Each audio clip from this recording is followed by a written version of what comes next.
Hello and a very warm welcome to the Late Breaking F1 podcast presented by Harry Eade, Sam Sage, and me, Ben Hocking.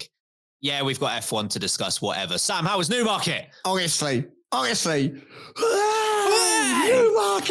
I never thought when doing this podcast that Newmarket would get such a shout out, but I saw a lot of horses. Yep. On your training horse. On my training horse, galloping around on a hobby horse. I went to an auction. A horse auction, a hawction. Why is combining two words together so funny? I don't know. It isn't, but it is to us. It is to us. I found my calling. I think I might have to quit the show and become an auctioneer because it's so good. See you as an auctioneer. I think that is yeah, exactly. I could do it. Anyway, it was great. I had to sleep in a single bed in a uni dorm for a week. Lads. No, I miss my bed and my back hurts because I'm old now. But yeah, it was great. I had a fry up every day of the week. That was great. Nice. And I then listened to you guys attempt an outro and knew that I can never leave this show really because you would crumble. I think we were fine.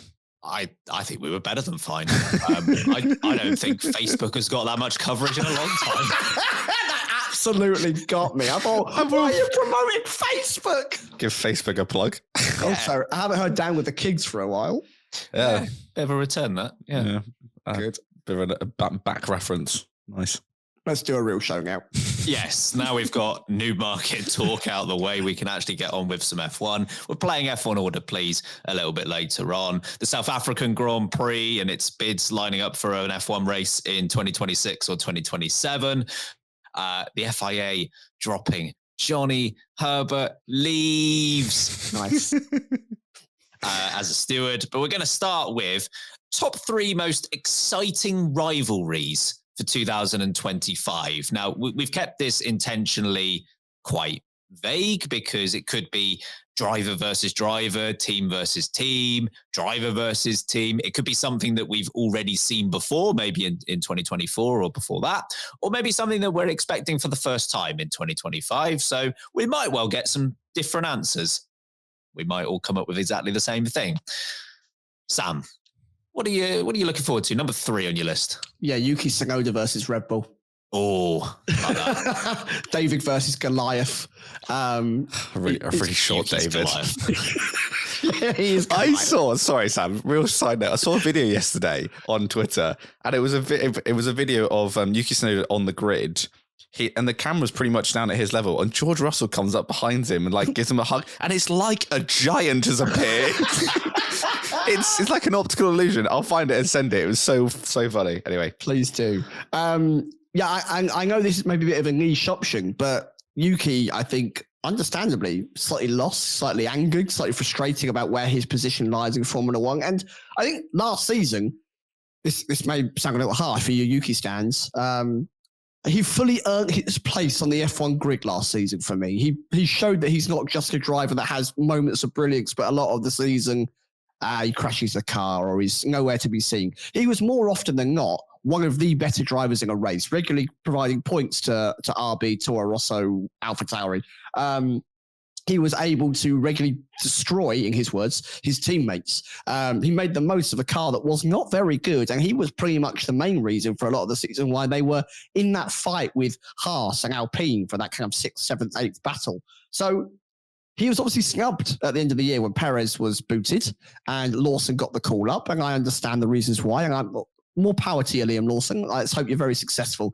But from Yuki Tsunoda's side of things, I think he's going to be absolutely fuming about what's going on this year. And I think he's either going to be trying to earn himself a position away from this Red Bull family and that Honda partnership coming in, that Aston Martin may provide that if he's able to deliver on the goods, or he's going to hope that Liam Lawson absolutely crumbles and he gets the chance to take that place. But I do think he's going to be trying to prove himself big time this season. A question for you on that, because I absolutely agree that Tsunoda and how he fares in 2025 is one of the more intriguing storylines going into the season. If you had the 4 options of Tsunoda in 2026, drives for Red Bull, drives for Racing Bulls, drives for a different team entirely, and is out of the sport, most likely to least likely? I think it will be Racing Bulls, most likely. This is like a game show. This isn't fair. This is like Order Please. But you can't get it wrong. No, yeah, that's true. This is the best version game of ever. Order Please. It's official. I think it's most likely, unfortunately for him, that unless he absolutely delivers a world superstar level season, he is staying in Racing Bulls again. This is because the other team, most likely Aston Martin, Alonso is concreting himself inside of the F1 car as we speak, and it would take an army to remove him. And Lance Stroll, if you don't know, has familial relations with the owner. So as much as it's logical that he goes there, I can't see it happening anytime soon, unless Honda really put their feet down. And then I think it is Red Bull, and then I think it's leaving the sport altogether. I really do think that his position in Formula One isn't at complete risk. I don't think he's one of these drivers that has to literally drive to survive, and that he will be able to keep himself in for another couple of years. He said the thing. It's not the name of the show. Do the line, Sam. It's interesting. Harry, number 3 on your list. I've gone for Alpine versus themselves. I knew it's going to be themselves. I am. Themselves always wins. We'll get them next time. But also, themselves technically lose as well. Wow, themselves really got hands. I am once again intrigued to see what Alpine will do to stop themselves from being good this year. No, I in all seriousness, I think this is actually quite a crucial year for Alpine because it's their last year as a sole, manufacturer with their own engine. They've obviously decided that's a good idea to get rid of. They've got a rookie in the car. They might also go for another rookie at some point that's not the rookie they've already employed.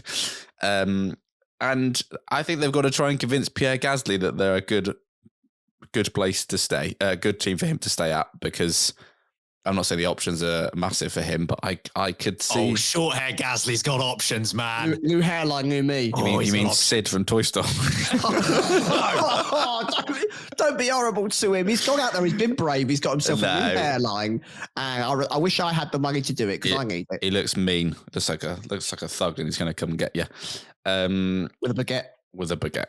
But there's a few things riding on this year, and whether they're going to be up for sale soon remains to be seen. It could be highly possible given the way things are going. Flavio Briatore is working his magic on that one.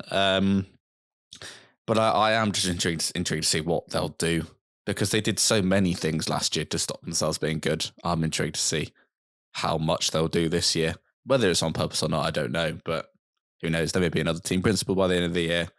They may have completely different driver lineup. There may be no people left working on the team. It remains to be seen. It's so confusing the way Alpine, who were driving a brick for most of the year, decided that in the last 6 races of the year could regularly have like a top 6 driver and car. Well, this is what I mean. You think, but based on the end of 2024, the start of 2025 should be relatively okay for them, but it's Alpine. so who knows? Oh boy. We're going to get smug Alpine again. Oh, themselves got us on the ropes. Back themselves into a corner. I have got at number 3, Fernando Alonso versus rookies. You kids. We saw what happened last season with Liam Lawson at the United States Grand Prix. That was Liam Lawson's first race back after a year out. And of course, he'd only done half a dozen races to that point. Liam Lawson deployed some robust defense against Fernando Alonso. And Fernando Alonso said, "That's fine. Don't worry about it." Oh, wait, no, he called him an idiot. And afterwards, according to Liam Lawson, he, in no uncertain terms, told him that he was going to get revenge for that. And Fernando Alonso's version of revenge, if you remember, was overtaking Liam Lawson in qualifying, coming out of the pits into turn 1. God. The scene of Alonso waiting in his pit box, like, don't release me until Lawson's gone. Lawson goes by, I'm out. I think there is a bit of these young kids don't respect the old racing rules that we had. I think there's an element of that to it. And good news is Liam Lawson is now joined by 5 other rookies or near rookies. I think there could just be at least once this season Fernando Alonso telling a young driver off. I love that idea. I saw a meme yesterday that was activist accidentally chains herself to Fernando Alonso's neck because it was so thick. It's a tree trunk. Like a tree trunk, yeah. I also saw something from a quote from Bortoletto, who said that he was really excited to join Sauber because Sauber's been his dream team to drive for. It's a joke. Come on, mate. It's a joke. It's Grow not up. real. It's not a real quote, surely. Is that better or worse than Kimi Antonelli's favourite driver being Ayrton Senna, who died 13 years before he was born? No. No, Kimi Antonelli. No, it's me, Kimi. It's me. Well, I'm glad you're living out your dream, Gabriel. Number 2 on your list, Sam. A much more serious rivalry here, and it is a classic: Ferrari versus McLaren. It could be a calamity of errors, mostly from Ferrari's side. Who knows? But it feels like they actually, and I say it again with hopeful eyes, they mean business this season. They've currently made a lot of right decisions. Hamilton seems more positive than I feel like I've seen him in a long time. He put out a post the other day that was, first race can't come soon enough. And you think after the way it ended in 2024 at Mercedes that he was going to take some time to get back on the horse or the prancing pony, so to speak. But it does seem like training course is paying off, mate. Honestly, You are so down with the horse lingo. Yeah. get me back down there, Lewis. I'll take you down Newmarket. I'll take your horse down to Old Town Road. What was that song? Lil Nas X sang. That was niche. Anyway, He Lewis basically seems- said it. He didn't sing it, just like you did. that's how all songs are spoken. Lewis seems famously very buoyed at the moment. Really, really upbeat, positive. Ferrari aren't doing what Williams are doing and ignoring that they have two drivers. Leclerc is still getting his love, is getting his respect. They will be a very respectful duo to each other, I believe, as well.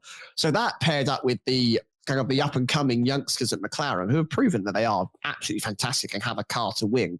We are going to go back to the dark ages of F1 where McLaren and Ferrari, I think, are going to be duking it out for a lot of the season. So I think that's going to be thrilling. If they get the cars right from the start, I think it could be a really big season.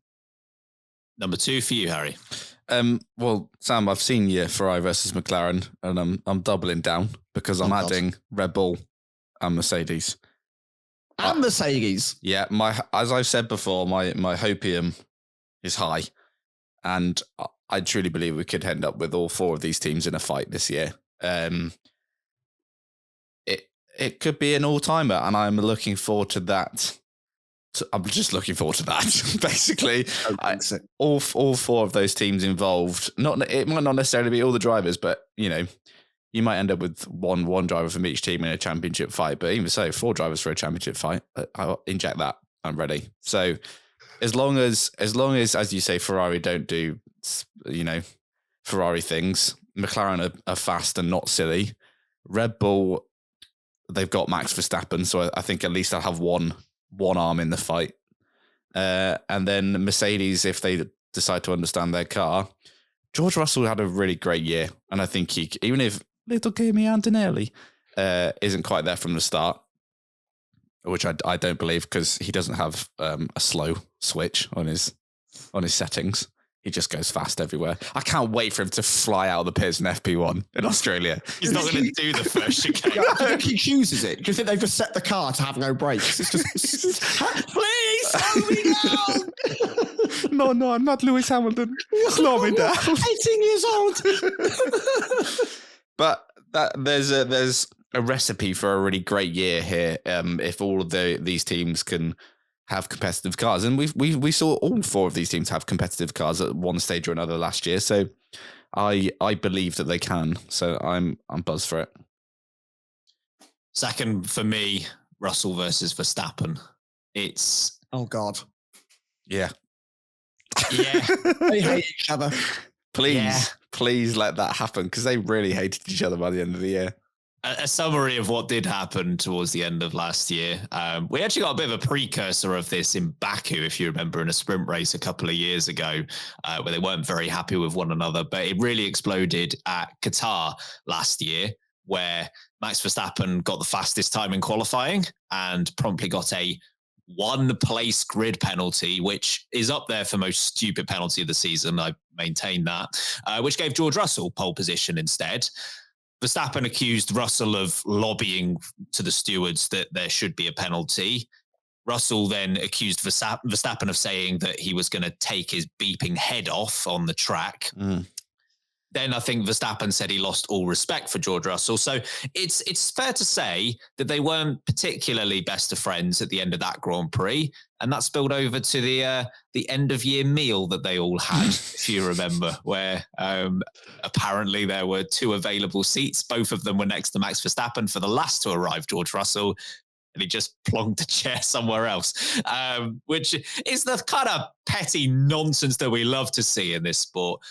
There is a question mark about whether, and there's a reason that Russell and Verstappen hasn't been a rivalry for all the time that they've been at Red Bull and Mercedes. And that's because these drivers are always relying on the teams and themselves to create something of a level playing field. And that Mercedes just hasn't been quick enough for the most part to compete with Red Bull. But if we see something similar to what we had in the second half of 2024, and if Russell can produce his absolute best, maybe we'll see these guys on track a little bit more and we'll get more fireworks.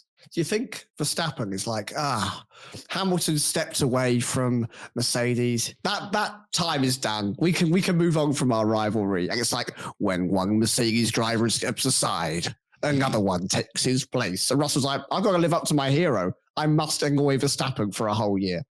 That definitely leads on to one additional point as well, is that if there was a Verstappen versus Russell rivalry, the team bosses aren't going to tell their drivers to back down. No. Because that's Toto Wolff and Christian Horner. It's a wheelhouse. They missed each other. They not really had much chance to what did Toto Wolff call Christian Horner again? It's like a dog or something. He called him a terrier. And he said, I'd rather be a terrier than a wolf. That's the worst spat chat ever. Boom.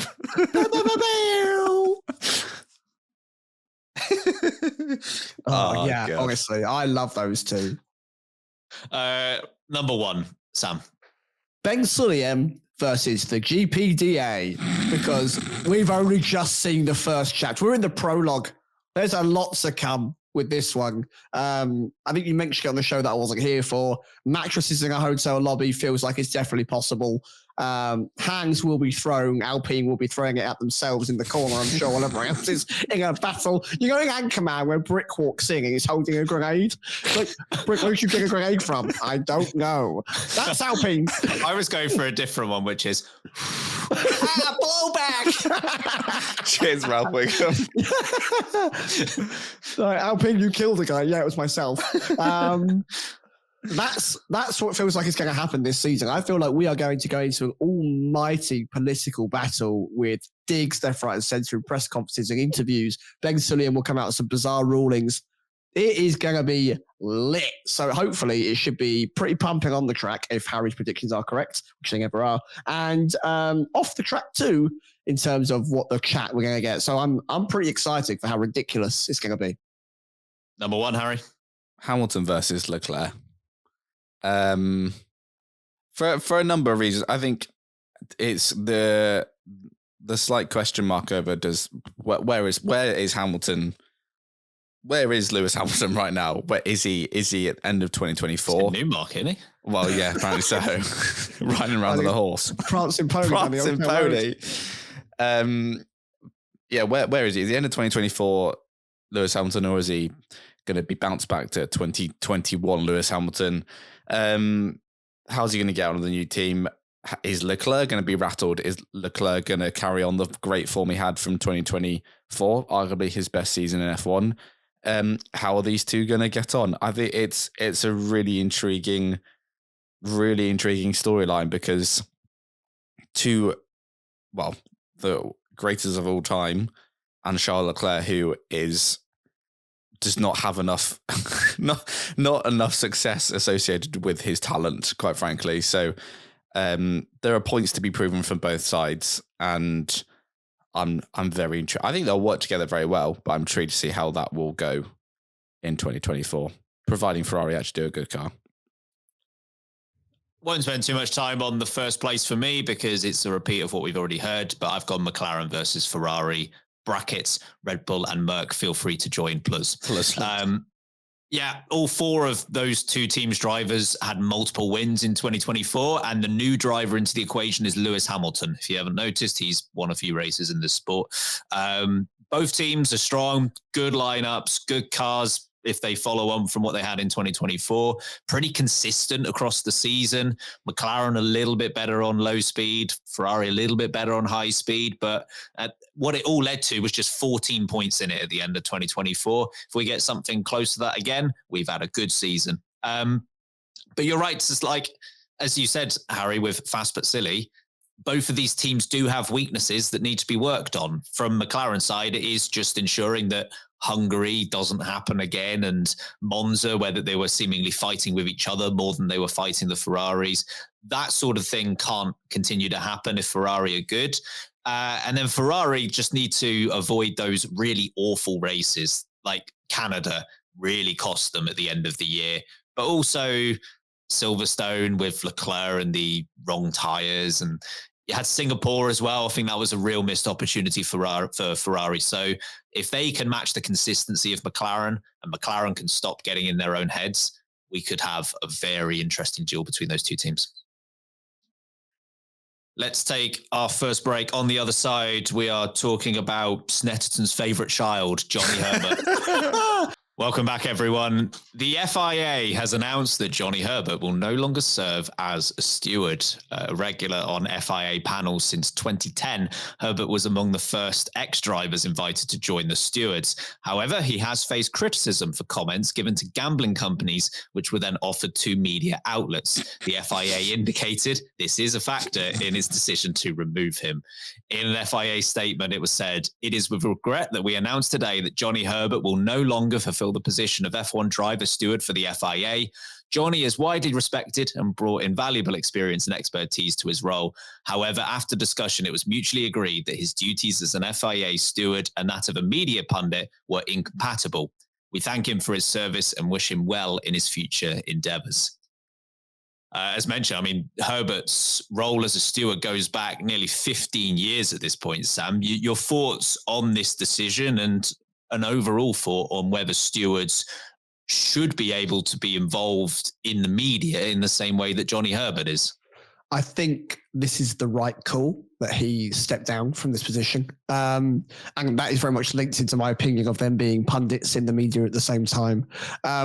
Being a steward should be so impartial. You should be essentially never seen, but only heard at those right moments. You know, I'm sure you all had a little grandparent back there being like, children should be seen and rarely heard. It's the other way around for stewards, that I should never have to notice what a steward is doing, and their voice should only ever come out when an incident occurs, and then they should be a complete unit of confidence. I should be able to look to their point of view and trust what they're coming from.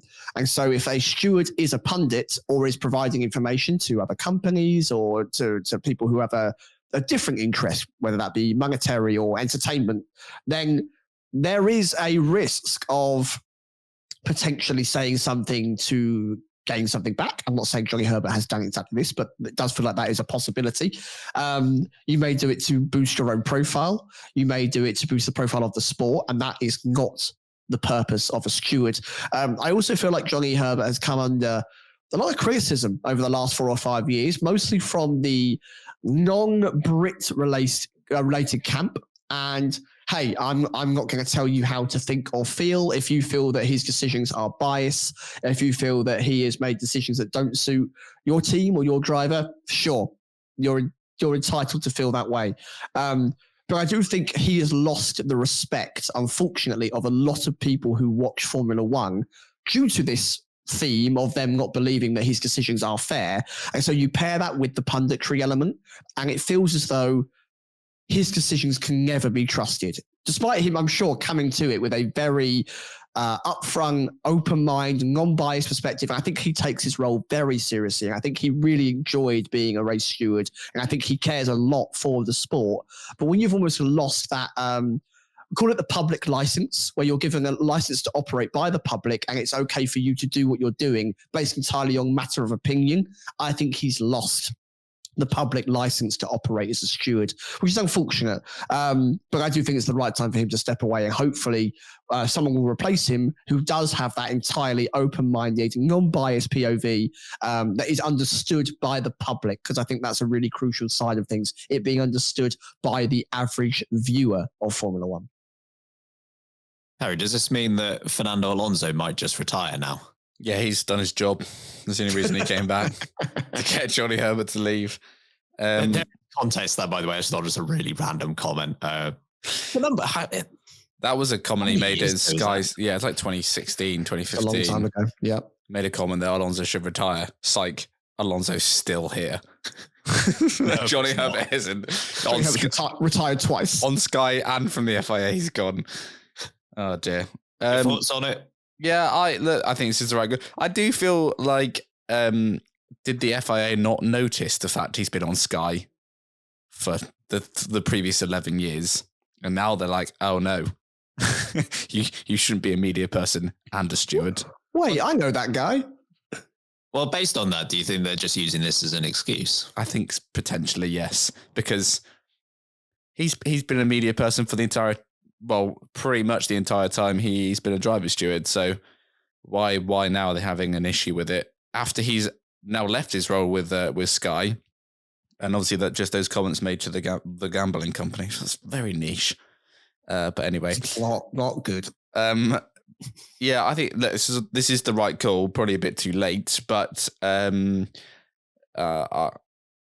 steward shouldn't be also media pundits at the same time, because it just opens, let alone being impartial. I think it just opens up too much opportunity for criticism of the stewarding process when you've also got the same person who can then comment on comment from a journalistic point of view about the sport.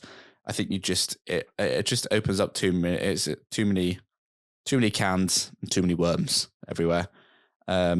Because I don't see how they can operate like that, and I am surprised that it's gone on for as long as it has. So I think it's the right call. I don't know, because I also saw he got announced as an ambassador or something for Lola in Formula E. I don't know whether that's related as well, but whether that's part of the decision, because that was announced pretty soon afterwards. But clearly change needed. I don't also think it's a bad thing given what we said about the state of the FIA and the stewarding. I think some new eyes, some new people looking over each race weekend is probably a good thing. So thank you for your service, Johnny. You may now leave. Salute you, Johnny. I am with you both that I think this makes sense. I think generic media work is one thing, and maybe I could be convinced that is okay. But I think there are two things that absolutely aren't okay, and why I think this decision makes sense. Number one is that, I don't know, promoting gambling companies and being sponsored by them, as Johnny Herbert was, that feels like a conflict of interest that can't be avoided. The second part is doing media work in any form on the same weekend that you are a steward. Because Johnny Herbert, I can't remember how many races exactly he was a steward for this year, but he wasn't a steward for all of them. But as an example, he was a steward for the Austrian Grand Prix, where famously we have Norris versus Verstappen collide towards the end of the race. Afterwards, he's giving his view to whatever gambling company it is on the incident. That is not okay. That's not all right. So I sometimes when a statement from like the FIA comes out and it talks about mutual agreement, I sort of go, are you sure about that? But here I actually genuinely do think it might have been mutual agreement, because I think it was probably, look, Johnny, you can't continue if you do this. And then Johnny going, all right, fine, but I want to keep doing that. So yeah, let's just part. They pay me. You don't. They do. So I reckon he was just told he was not allowed to do both, and Johnny Herbert chose the other option. And maybe the Formula E Lola cars comes into it somehow. But yeah, an extra point on this as well, because we are talking about media representation of stewards and whether they should be in the media or not doing punditry work. I think and this is somewhat related, as part of being an FIA steward, I do think there needs to be some more accountability for the decisions and more transparency about the decisions. Like, we get official FIA statements come out after the fact and they explain what the penalty is. I would like to see, let's say the Monday after a Grand Prix, I would like to see a video, like a 5-minute video from a representative of the stewards outlining their decisions.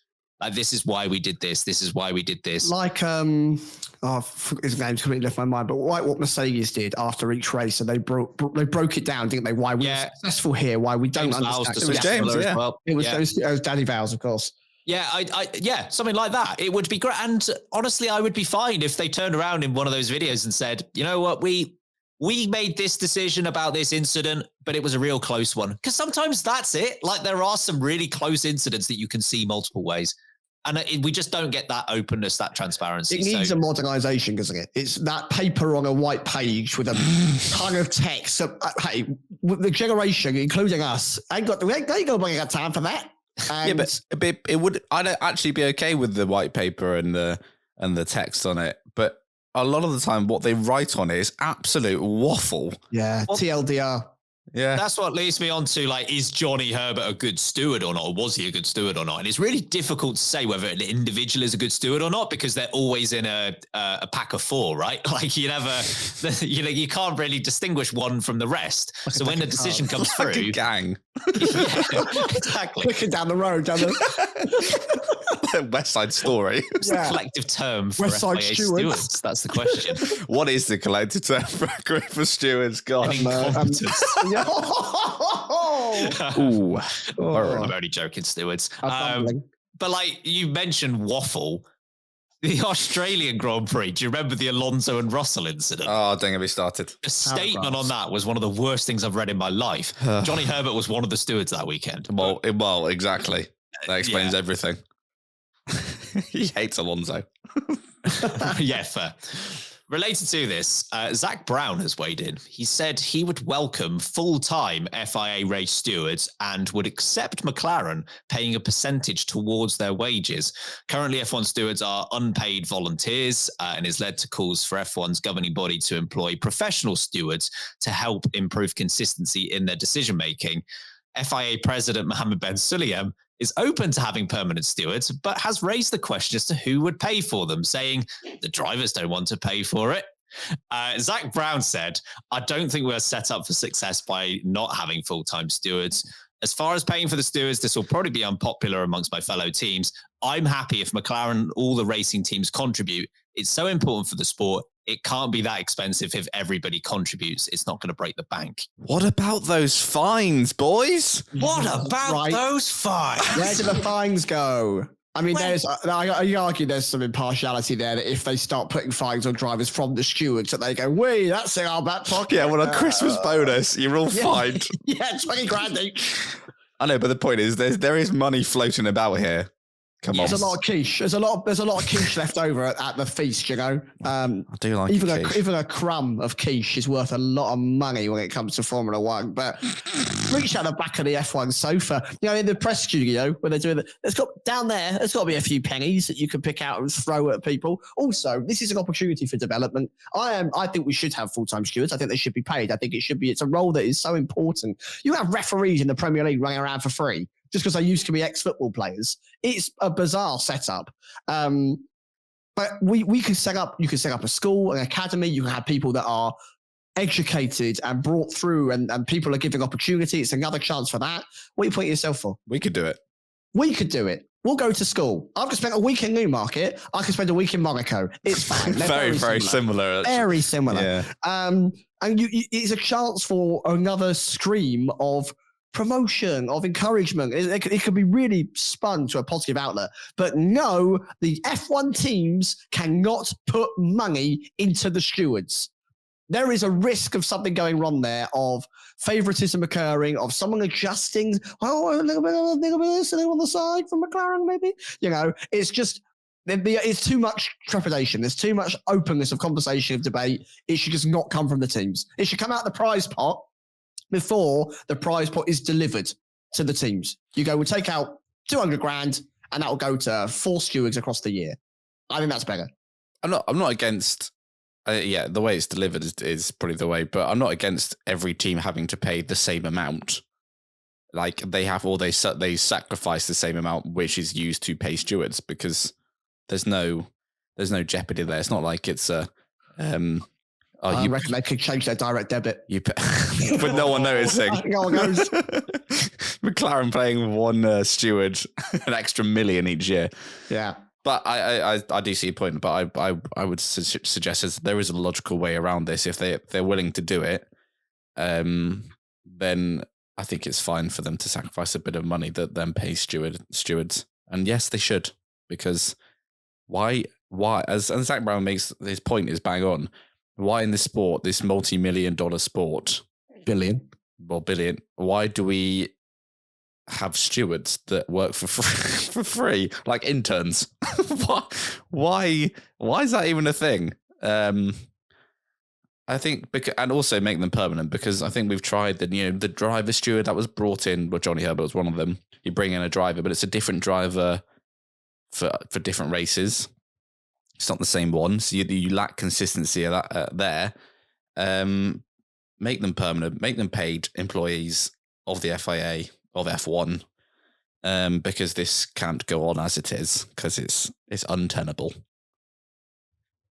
Firstly, I do just want to say, Mohammed Ben Sulayem,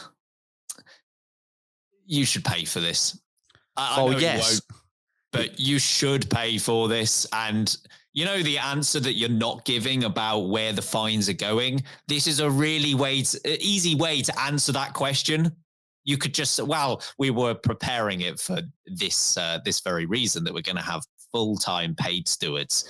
But no, he doesn't want to take that. So also, the drivers don't want to pay. Of course the drivers don't want to pay. And what other sport would the drivers pay for the stewards or the umpires or the referees? It's moronic.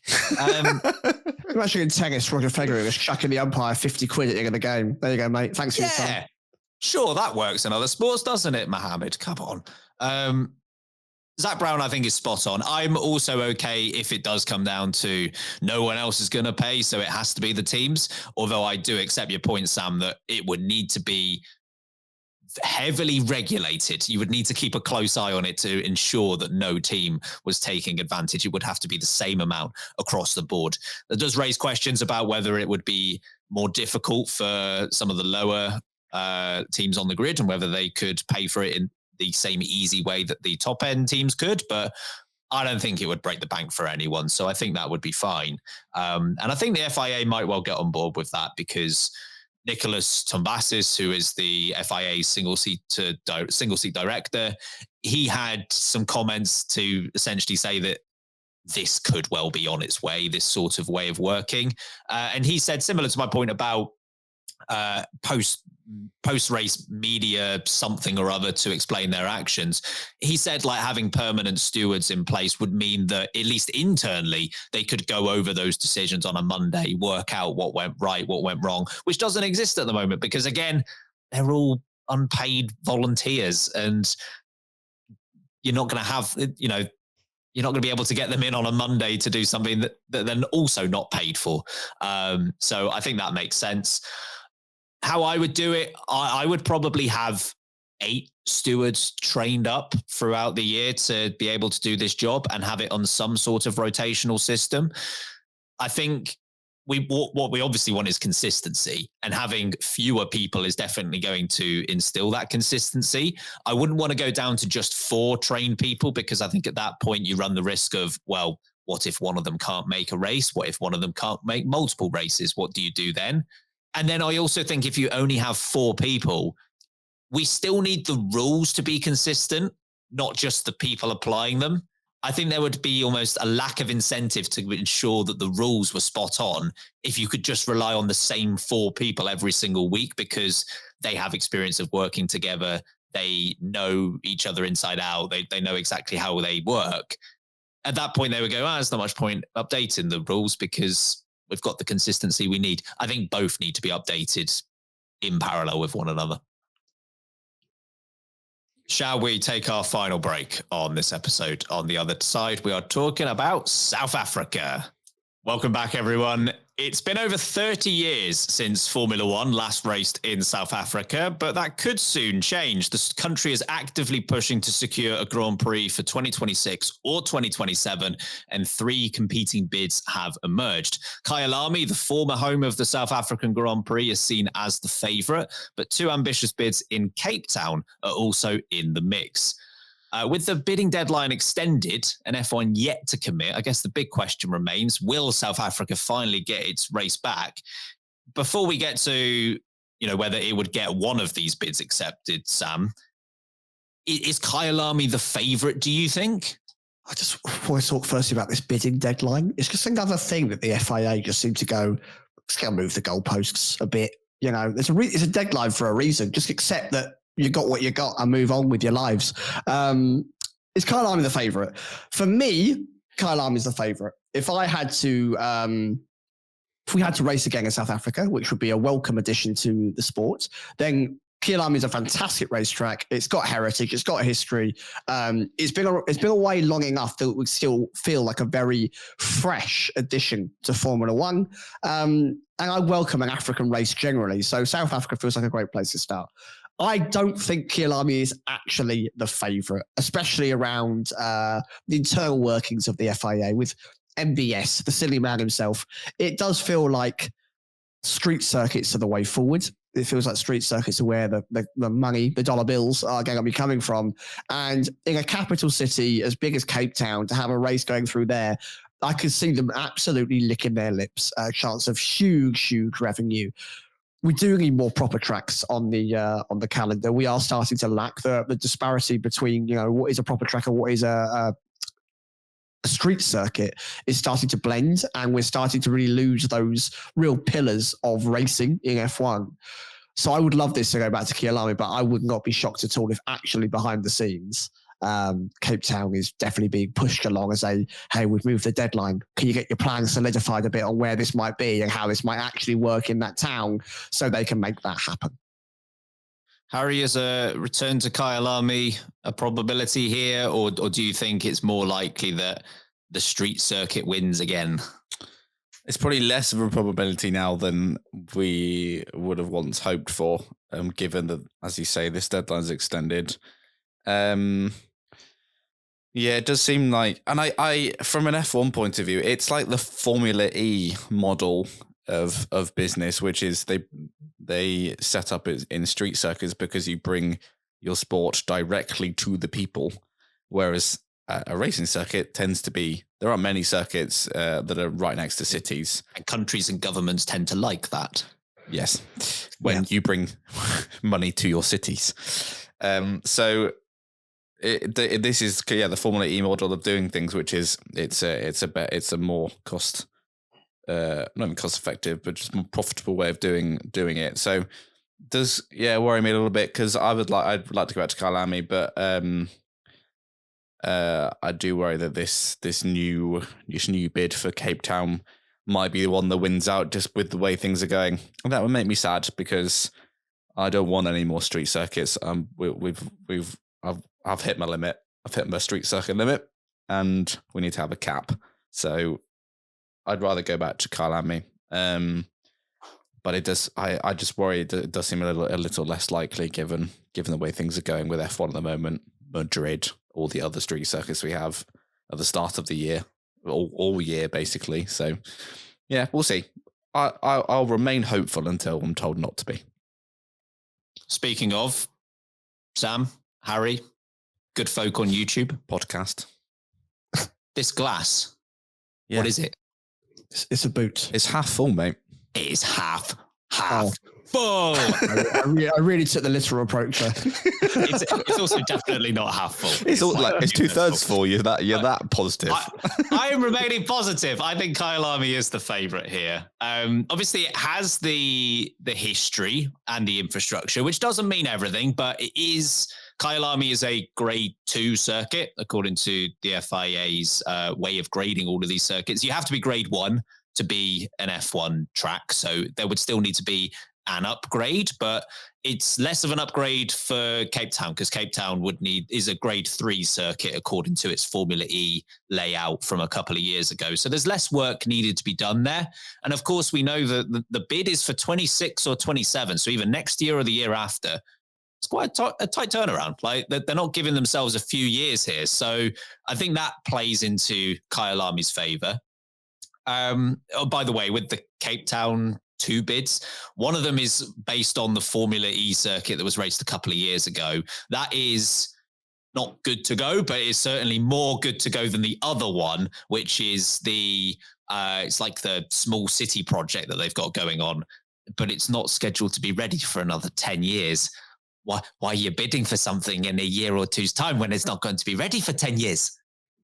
Bad plan. So I think we could safely narrow this down to 2. Let's put it that way. The sports minister in South Africa has publicly backed Kyalami, which is good.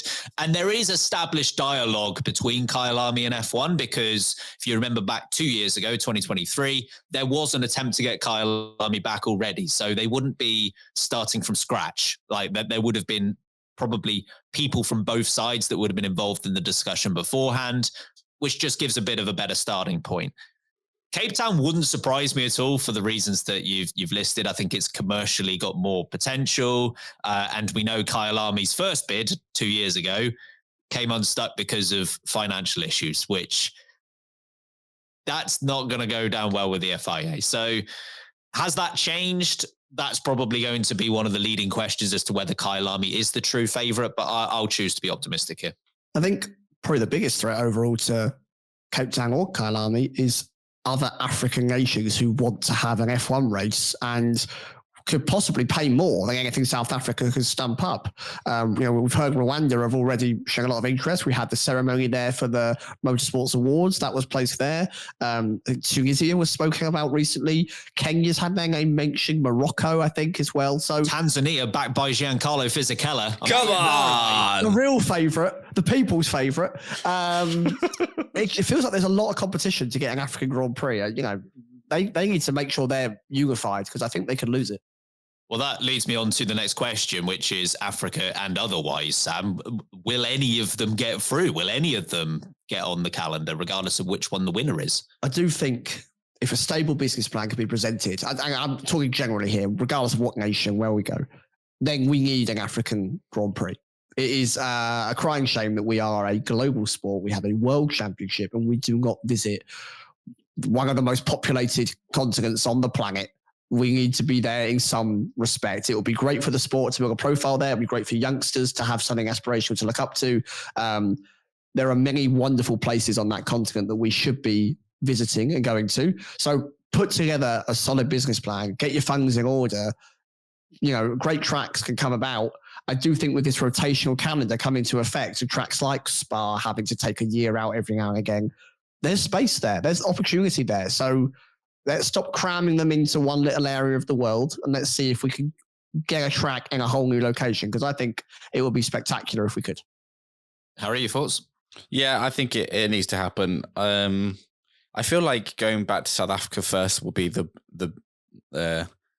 it would be a good way to test the waters somewhat. I think if you jumped into Africa and went to a Rwanda, not to say that they shouldn't, I'm not saying that at all, but it feels like if you went back to Kyalami first and see how that went, because at least it's somewhat tried and tested in that it's hosted an F1 race before, and then build out from there.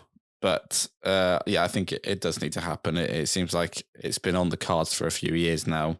The problem is they just need to find some space on the old calendar, which is quite full currently.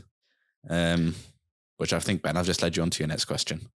Yeah, pretty much. That is the issue. Like, where does it fit in? I think it is possible because, as we know, it is the last remaining properly inhabited continent that doesn't have an F1 race. And you're telling me Antarctica doesn't? The Penguins don't want it.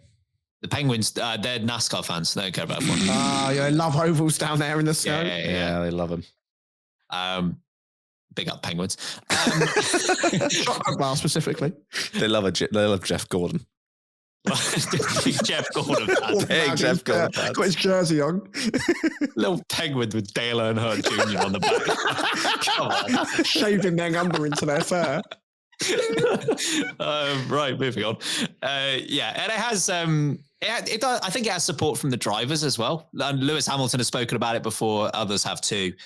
It does face serious competition from other venues in Africa that you've already alluded to. Rwanda is probably the number one competition at the moment, but it faces competition from everywhere as well. There haven't been any changes from 2024 to 2025 in terms of the calendar.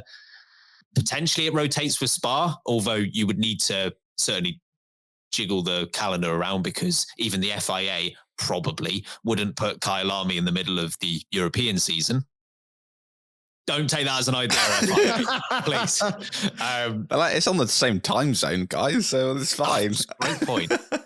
I think the good thing about Kyalami is that for the most part, and if any South African Johannesburg natives want to correct me, please do. I feel like you could probably have a Grand Prix at Kyalami in pretty much any month of the year. It's pretty consistent climate-wise, but it used to kick off the calendar a number of years back. So I feel like it would need to be a standalone race, I think. And I think it would be somewhere towards the beginning of the season that maybe it would fit. Maybe, I don't know whether it would pay to be the first race of the year, but maybe the second race of the year or something like that. God, that's a lot of complex moving around. Yeah, pretty much. Yeah, it would be, by distance, it would be very distinct from the rest of the calendar, but you could do the bridge instead of going Brazil to Qatar. You could do Vegas, I suppose. Vegas, South Africa, Middle East. At least that way, you've kind of almost got like a weird diversion, I suppose. Yeah, I think you would have to put it at either end of the calendar for sure. Again, not in the middle of the season, please. After Canada is where they're going to put it. That would make sense. Any closing thoughts, or should we go to our final break? Bit of order, please, on the other side. Welcome back, everyone. It's time for F1 Order, please. Whether it's a can of Coca-Cola or a lump of cheese, all we're ordering drivers by the size of their knees. This game is full of facts, just you wait and see. This is Formula One. Order, please. F1 Order, please. 6 questions in front of me. Harry and Sam will take it in turns to order a certain question from first to fourth. It will change with each question. If they get it right, they get a point, and John Burko is very happy. You'll hear more of that soon if they do indeed get one right. Hopefully. We'll see on that one. 6 questions. Who wants to go first? Harry, you can go first. What number would you like? I don't want to go first. Our number 1, please. Number 1. Good place to start. It is, to be honest.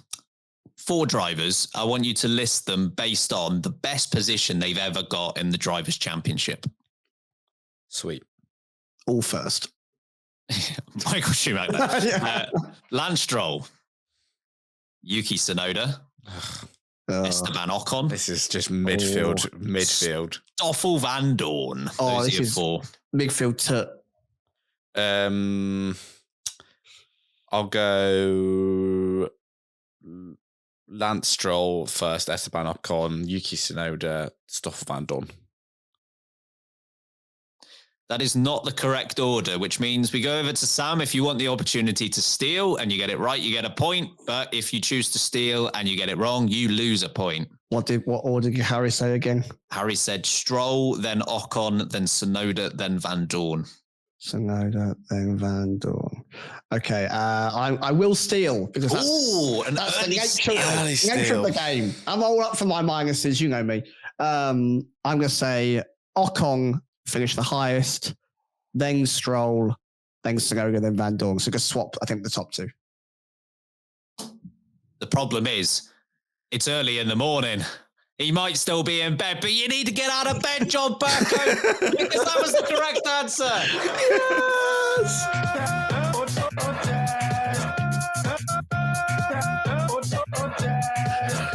Burko on a Sunday. Burko on a Sunday, man.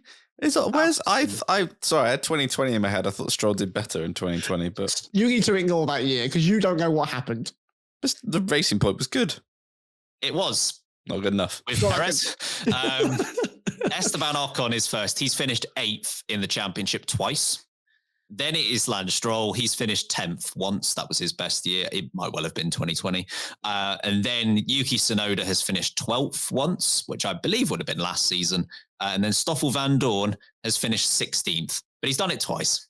Well done, Stoffel. Well done, Stuffy. So Sam, after picking up that point, it's over to you. What number would you like? I like number 6, please, Ben. Or going to the other end. Laps led in 2021. 4 drivers. Daniel Ricciardo, Sebastian Vettel, Esteban Ocon, and Sergio Perez. It's literally the same question. It isn't, if that's any consolation. Okay, most to least. Yeah, laps led in 2021. Okay, hold on. So we had on the list Perez, Ocon, Vettel, and who was the other one? Sorry, Ricciardo. Thank you. Okay. Now there's a couple of mixed wingers there. I'm going to say most Perez, then Ocon, then Ricciardo, then Vettel. That's not the correct order. Bummer. Harry, do you want to try and steal? Do I want to steal that? I'll go on then. Oh. Sunday Stealer. A little Sunday stealer. Who was the fourth one you said, Sam? Sorry. My order was Perez, Ocon, Ricciardo, Vettel. Yes. All right. I might go Ocon first, then Perez. No, Ocon first, then Ricciardo. Ooh, spicy. Then Perez, then Vettel. Ocon, Ricciardo, Perez, Vettel, yeah? Yeah. John!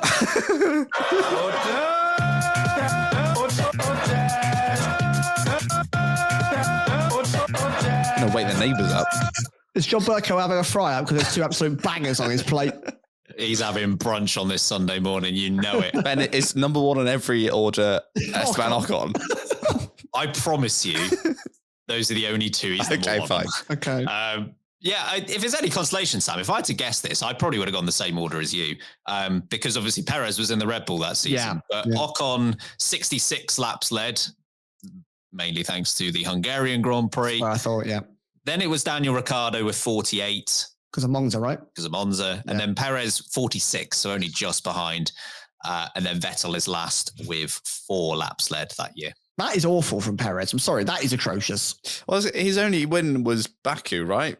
And he only got that because Verstappen was leading for most of it, but then his tyre blew up. Yeah. But like, you should just generally be there or thereabouts in that car. You should be leading more laps than an Alpine. Yeah. Well in Ocon. 1-1. So we've had 2 successful steals at this point. Harry, it's over to you. Oh no. Number only had 4. Yeah. You've given one of the 2 that we've had. I don't know, I can remember what Sam said. Number 4 is fine.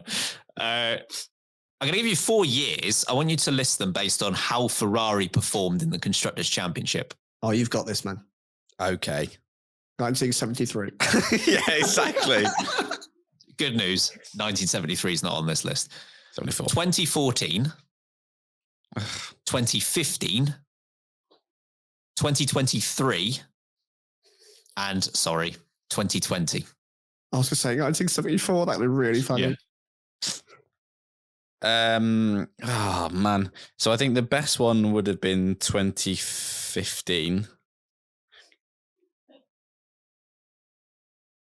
Yes. Then second would be 23. What was more crap, 2020 or 2014?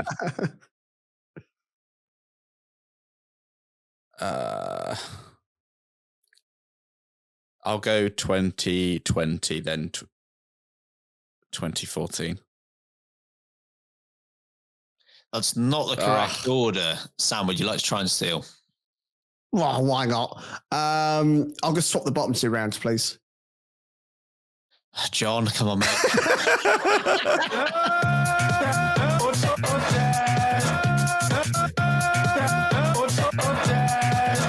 2020 was really terrible. If Yeah, it was so worse than that's the 2014. What's more crap? 2020 was more crap. That's me. Yeah, you're right with the first two. So 2015, they were runner-up behind Mercedes. 2023, they were third. 2014, they managed to get fourth. 2020, they finished sixth. Yeah, they were terrible. 2014 was just Fernando Alonso finishing fourth, though, to be honest. In a rally car. Yeah. I almost just wrote Alonso. Three successful steals in three questions. When we don't get any of them right, No, but we steal everyone. we've chosen each other's questions. What number would you like, Sam? I'll have number 5, please, Ben.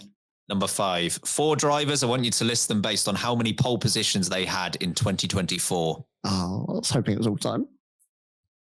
Lando Norris. Yeah. George Russell. Carlos Sainz. And Charles Leclerc. Most just poles. to be clear, no sprint poles. Just Okay, poles. the real pole. Real pole. Okay. The real Lando was first. Leclerc was second. And then who are the other two? Sainz and who? Russell. Sainz and Russell. I'm going to go Lando, Leclerc, Sainz, Russell. That's not the correct order, Harry. 4 out of 4. Would you like to try and steal? No, I don't know this one. So Lando Norris did have the most poles. He actually tied, I think, with Max Verstappen with 8. Then it was George Russell. He had 4 pole positions in the season. Don't know when he did those. Canada, Qatar, just about. Vegas Silverstone. and Silverstone. Very nice. So yeah, he had 4. Leclerc had 3, and then Sainz had 1. Leclerc's washed, mate. What are you talking about? God, Leclerc. Washed. So we stay at 2-1 to Sam, and we go back to Harry. What number would you like? Yes. Number 2. Yeah. Boom. 2 booms. Boom.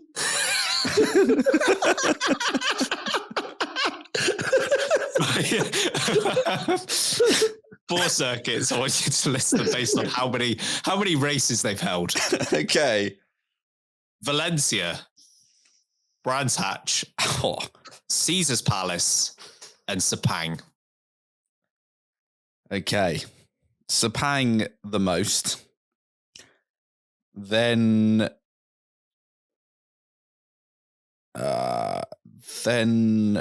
Brands Hatch. Then Valencia, then Caesar's Palace. Always got to jerk it out at the end. Well, exactly. There is absolute uproar in the House of Commons. We need some order in this place.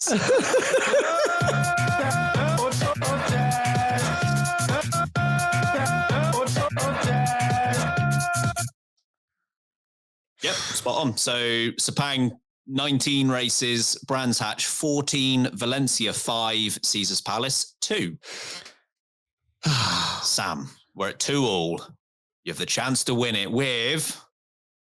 Harry, can you just hit number 3, my lord? Oh. Pop. Oh, no. Hey, man. Hey, man. I really need to label these. God damn it. Yes. Sorry. Yes, it is question number 3, not question Papa rules now. 4 drivers. I want you to list them based on how many times they've won the Australian Grand Prix. Okay, so if any Australians are in this list, they're at the bottom. Hard luck. Lewis Hamilton, Fernando Alonso, Jenson Button, and Rubens Barrichello. Oh, good Lord. It's a list of people that can't win the Australian Grand Prix. Yeah, it's actually they've all never won it.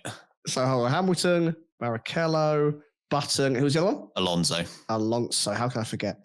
This is a bit of a potluck for me.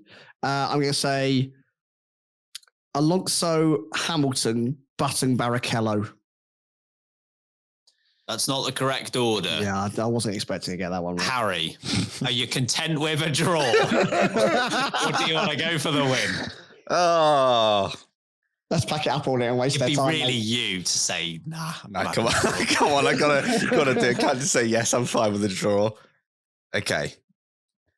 The most I will go for Lewis Hamilton. Then I will go for Jensen Chocolate Button. You might melt down there. Exactly. Then Fernando Alonso. And I think Rubens Barrichello is a trick question because I don't think he's ever won it. Before Ben gives the answer, I was walking around a vintage market yesterday, actually, where I saw that massive bench that I sent you in our group photo. Oh, yes. Gary Barlow's son's bench. Yes, it really was gigantic. I had to run and jump to get onto it. Anyway, that's got part of the story. I went into this vintage area and they had Ruben Barrichello's old white race jersey that he used to, his race fire suit that he had in there for £289. What, from Stewart? Or yes. Oh, wow. I was so tempted to buy it, but I thought overalls or just like it's full overalls, yeah. Wow. In a frame signed. That's cool. Yeah, it was really cool. I was like, I'm so tempted. I thought I don't really have £300 to spend on this right now. Big up Stuart Murch. Whilst we're on the subject of Barrichello, so I saw this on Twitter too, and they're making the point about how no one knows about it or remembers it. He did a season of IndyCar. He did. 2012. There was a picture of his IndyCar season. Weirdly, I had a few photos around it. He was on that. Did IndyCar? Yeah. Shooketh. Anyway. Sorry, file that under Kevin Magnussen also did an IndyCar race. Okay, true. Things that happened, but you don't remember. This is going to be a true or false question at another point. Yeah. So your order, just to clarify, is Hamilton, then Button, then Alonso, then Barrichello. Hamilton, Button, Alonso, Barrichello. Yes. It's 2-2. Go on, Burko. It's the 93rd minute. It's crossed into the box. It's Harry Eid with a header. And he skied it. Oh, no. No! England out of the World Cup again.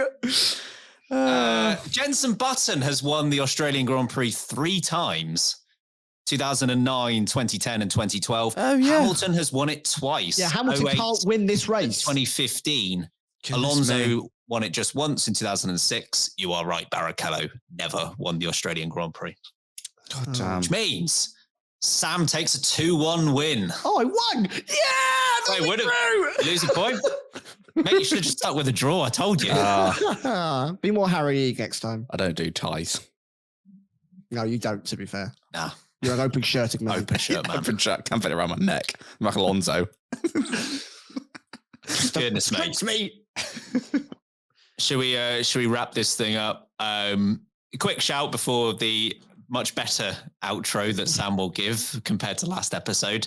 If you are part of the Discord, or even if you're not part of the Discord, we have got just over 3,000 people in there. We are playing a new game midweek. But the game is based on your answers to a form, which is in the general chat on Discord. So if you haven't filled that in, any answers by tomorrow, Monday, as we're recording this, will be accepted as part of that. And we'll play a game to see if Harry and Sam can guess what your answers are to some generic F1 opinion related questions. So do get involved. Sam, get us out of it. Folks, thank you so much for listening. As Ben said, links will all be in the description below. You can join Patreon, which massively helps out the show. You get loads of extra content. Fear with Breaking has recently just gone live, and we've done a who would rather or who's most likely to little quiz between the three of us, which is good fun, in a little studio that we went and visited. You can also join Discord, as Ben mentioned. You can follow us on socials, Late Breaking F1 Podcast, everywhere you fancy it being. YouTube is also available. We've recorded this. My camera's about to die, so I'm being as quick as possible. Otherwise, I have to plug up my forfeit on the screen. That's going to be everything. In the meantime, I've been Samuel Sage. I've been Ben Hocking. I've been Harry Eid. And remember, keep breaking late.